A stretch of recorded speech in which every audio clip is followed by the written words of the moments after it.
Now we're going to talk about one of the newest expansions, or rather the newest expansion for Cosmic Encounter. And the way you say that, I'm hoping that means that you have some kind of insider knowledge that they're going to come out with 5 more of these things. No, I don't. Alright, but anyway, this is the 2011 expansion, I suppose.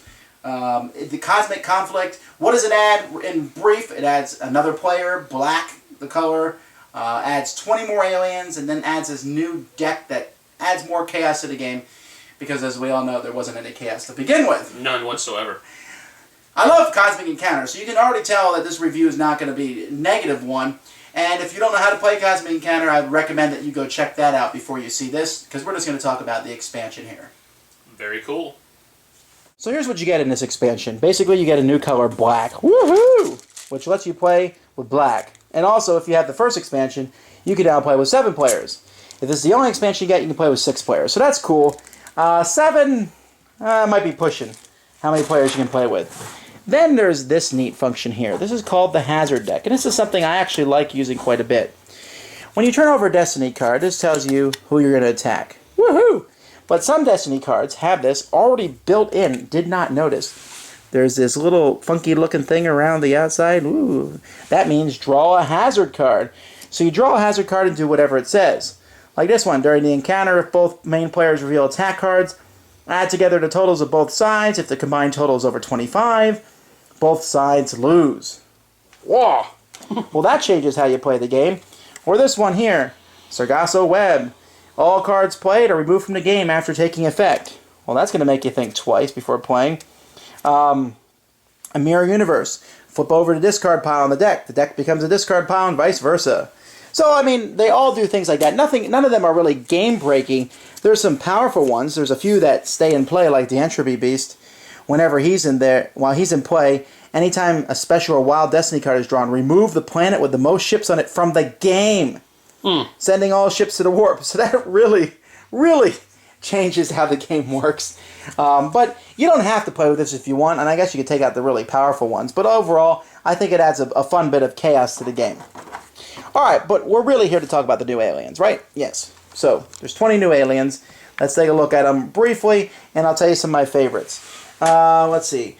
The Warhawk, okay. He's one I like to talk about because he changes all your opponent's negotiates to attack 0/0s. And his negotiate becomes a morph, which means if your opponent plays attack, you become an attack. This is the kind of character you pick if you don't like to negotiate. Like me. I played this in our last game and had a great fun with it. As soon as I saw this, I thought, oh, I bet Sam would like that. And so he did.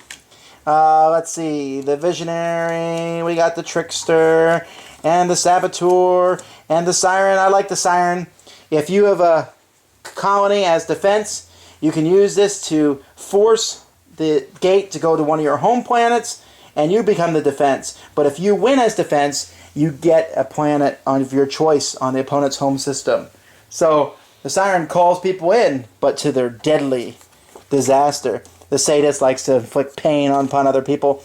The Mimic. You can make your hand go up and down according to your opponent's hand. It doesn't sound as useful, but it can be pretty powerful. Almost out of cards, now have a full hand. Have a bunch of junk cards in your hand, well, now here's a chance to discard all of them if your opponent only has a few cards. Really enjoy this power. The Prophet, I like this one. You can predict who is going to win the battle. Got to be careful when this guy's around. Don't let him predict who's going to win. The Lunatic fights on both sides. Yeah, I don't have to explain that. Oh, I love the filth. Okay, that sounds bad. That sentence is going to be pulled out of this video and used sometimes. He says he loves the filth. The filth, when he's on a planet, no one else wants to be there, and they get off. So you may not be the prettiest alien in the galaxy. Well, you're far from the opposite. But that's gross. The Invader. Oh, this one lets you attack more often. Very, very useful one. The Empath. This is an old character from one of the earliest sets of Cosmic that changes both attacks to negotiate. This is kind of the antithesis of what Sam likes to play. But the pretty butterfly! But it's a deadly pretty butterfly. The Industrialist, a nasty character who, whenever he loses a battle, if the opponent can give him the victory if they want, but if he doesn't, you take the attack card you play and stick it on your character sheet, and then you can use that to add to all future battles. Very, very dangerous. The industrials can build up and become quite nasty over time. The glutton, you don't get one ship back, you get two. You don't get one card, you get two. And that's a lovely picture of a brain. Very nasty looking thing.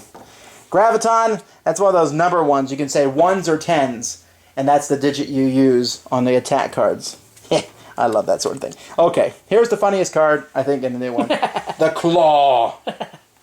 If you have the Claw, and there's a planet on the table, if someone plays it, you put a number card on here at the very beginning of the game. So let's say I put an 8 on here.